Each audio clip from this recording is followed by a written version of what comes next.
Okay, the rough country door install. There's the little door filler bit. And there's said door. So not too bad to do.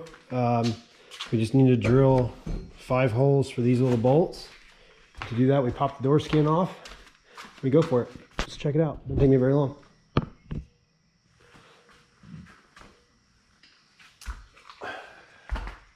These look like they're Phillips head screws in plastic, so I'm using a normal screw driver because I don't want to strip out my lower doors.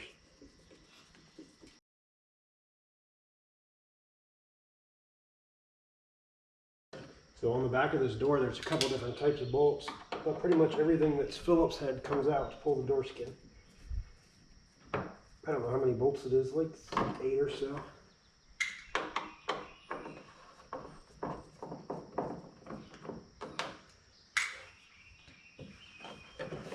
Alright, got the bolts out. Door skin comes off. There. And then you grab a drill with a 1/4-inch bit on it. And these little holes right there, you're going to drill out 5 of them. Without, when you drill the back ones, don't push through and hit the seat.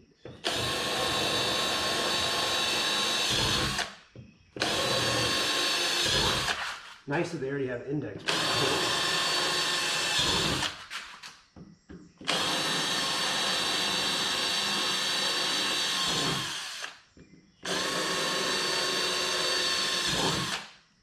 Alright, just drilled holes in your brand new Talon.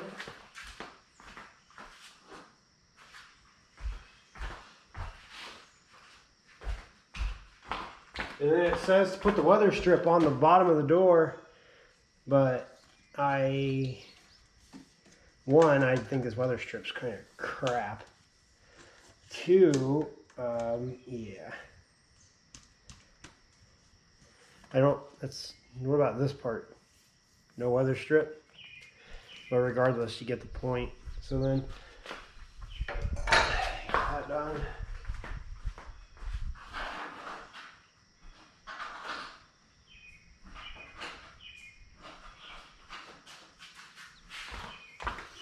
Let's take some washers and bolts. Test fit this. Pretty good.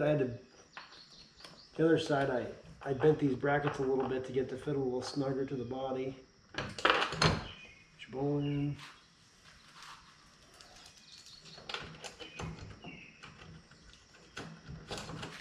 Nut.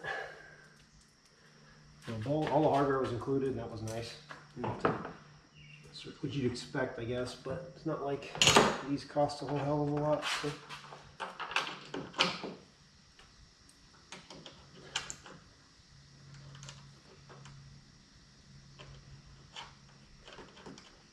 Cool. And then it's just a Allen socket and the 2mm bolt. Alright, now this one's gonna need a little, see this here? Need a little massage on that too. So this is what we do the other side.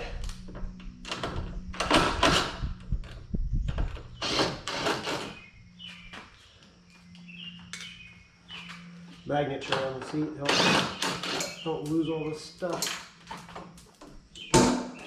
Jesus. Okay.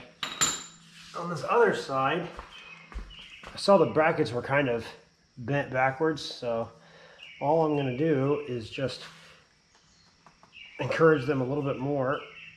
There we go. And then put it back together. Kind of, oh God, I'm gonna kill myself. I'm working on flip-flops today. It's gonna hurt a lot. Kind of get this on there. You use your 3rd hand.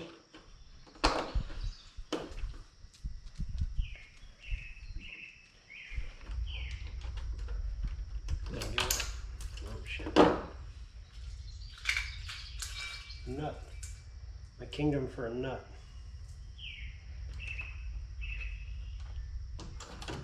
Throw one on there. Bring down and pick up all the hardware you dropped.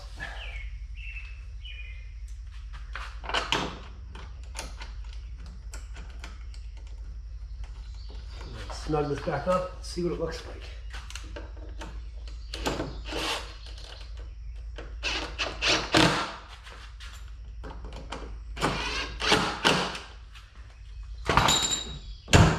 That's better. Cool. And we're just gonna, I'll put the rest of the bolts in, but put the door skin on it. Oh,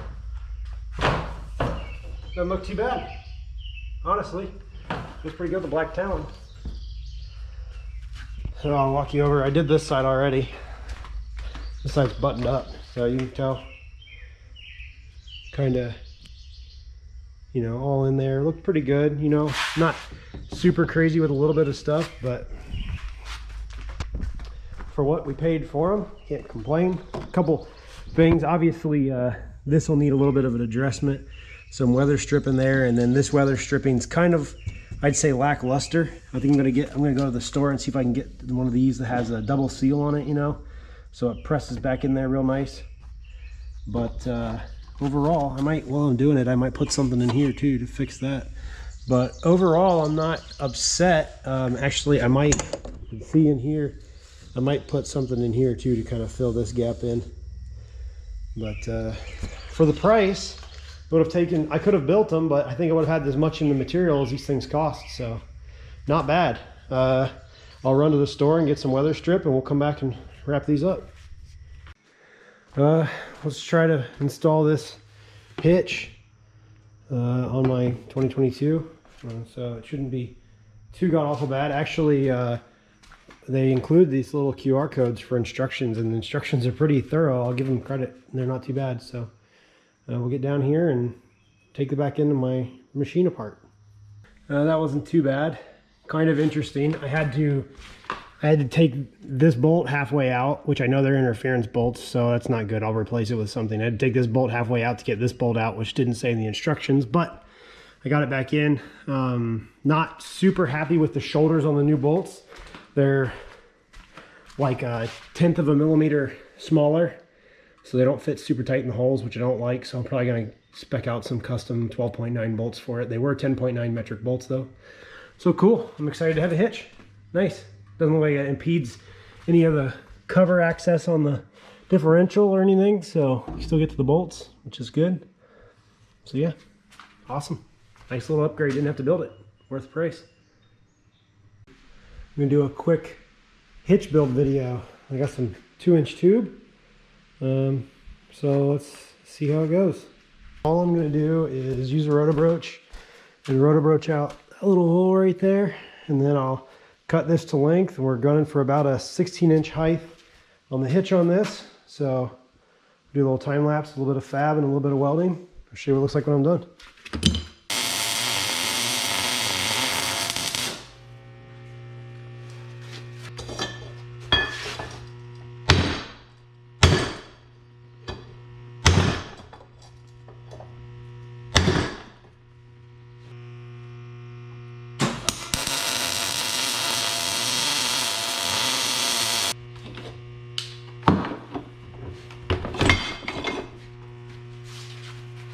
Hitch build, angled down so I can get my attachments on it.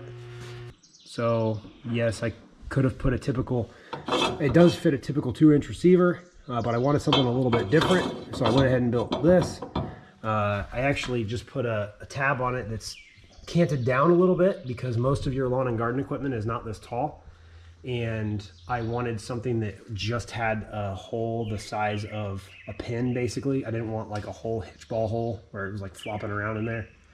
And I wanted it to be the right elevation, the right angle. This actually fits my yard sprayer really nice and my little trailer. Unfortunately, the talon is kind of the wrong height for pulling normal trailers.